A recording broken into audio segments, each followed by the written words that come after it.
So you and I are both going to give two either key players or two things to focus on between the Panthers and Eagles this weekend. Victoria, I'm going to go ahead and let you get things started here. Okay. Well, I think this one is probably what everyone would say. We need to try and slow down Barkley because it's inevitable. Do not, there is no try. It is inevitable that this man is going to run up and down the field on Sunday. We know this. But, I mean, if you got to double cover this guy, we need to have a plan for Barkley specifically. So that's my first one is just, I know they're working on this, but just be prepared because it's happening. I'm with you. That's actually my first thing is the fact that we know the Philadelphia Eagles have a commitment to running the ball. And I think that's the big thing is the commitment to running the ball. Yep. Panthers have not always been that. So, yes, trying to, in some way, shape, or form, slow down Saquon Barkley, if you can.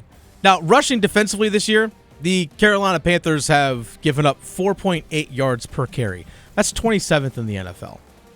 In terms of actual rush yards per game, 166.8. That's dead last in the league. Mm-hmm. And also opposing teams, now this is also a byproduct of mostly teams having a lead against the Panthers, especially late in games. A lot of this also has to do with some of the blowouts. But again, this is the course of the whole season. Opponents rush the ball 34.5 times per game. That's the most of any team in the NFL. Wow. Like, that's the most rush attempts per game in the NFL allowed. That's what we have to look forward to.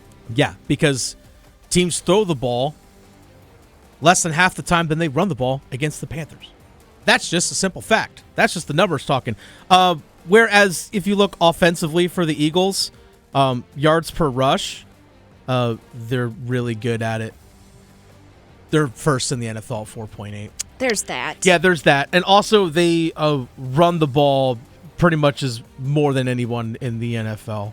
There's also that. They're pretty good at it. Actually, I take that back. They are I looked at the wrong side here. They're 5.1 yards per rush. Not 4.8, 5.1. Oh, there you go. Also, they run the ball at a higher percentage than any other team in the NFL. They run the ball at a higher percentage, literally first in the NFL. Yeah. They average just under 37 carries per game. That's the most in the NFL. They average 189 yards per game. Tops in the NFL. They also average 2 rushing yards per game. Tops in the NFL. Mm-hmm. There's worst rushing defense in the NFL. Best rushing attack in the NFL. Bad news. Bad news. Bad news. All right, that's our first one. Victoria, what's your second one to watch here? My second one on that note. So I guess, first of all, Panthers should run the ball. Always. That's their go-to thing, yes. Run the ball. However, we did just see last week that they do have a passing game. And so in this particular game, I would like for them to be able to run the ball, but the Eagles are likely going to be covering Chuba a lot. So he's not going to be able to do play after play after play after play. So trust your passing game that you are starting now, whether it's Thielen, Legette, or now Moore, this new shining star we have, the other Moore. Go with that if you need to, because they're going to have to. I feel like they're going to have to utilize this. To me, I think for Bryce Young in this one, a name I actually want to throw out there. Actually, I'm going to throw 2 of them out there for you. Do it. Tommy Tremble and Jadeveon Sanders. Now, good news, hopefully on the Jadeveon Sanders front. He was a full participant in practice today. He's officially listed as questionable, but he was a full participant in practice today. Now, on some negative news, unfortunately, Jalen Coker listed as doubtful. He was a full participant Wednesday, was limited in practice yesterday, did not practice today, dealing with a quad injury. I really would love to see Coker, Legette, Thielen, JT Sanders all on the field together, but it looks like we're not going to get that this weekend. But I think this is something that the Carolina Panthers can do in terms of using a 2 tight end set.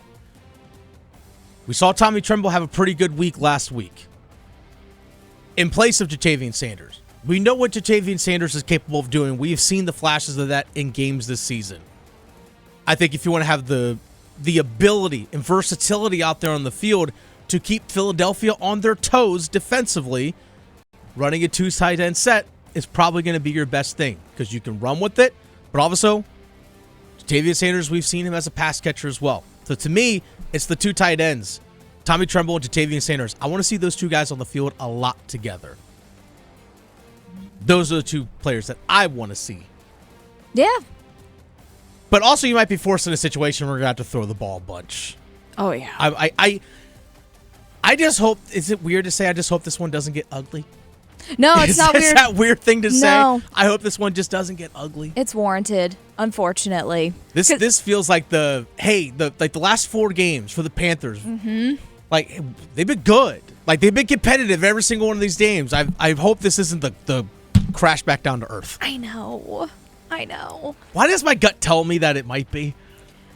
It's just the Eagles are still clicking because, back in the day, or Eagles have a reputation, especially in the playoffs, of kind of slacking and letting, like, ugly wins happen on their end or playing with their food during games. So I just don't see them doing that now. This season, I feel like they maybe got those games out of the way early, and so now they're clicking, but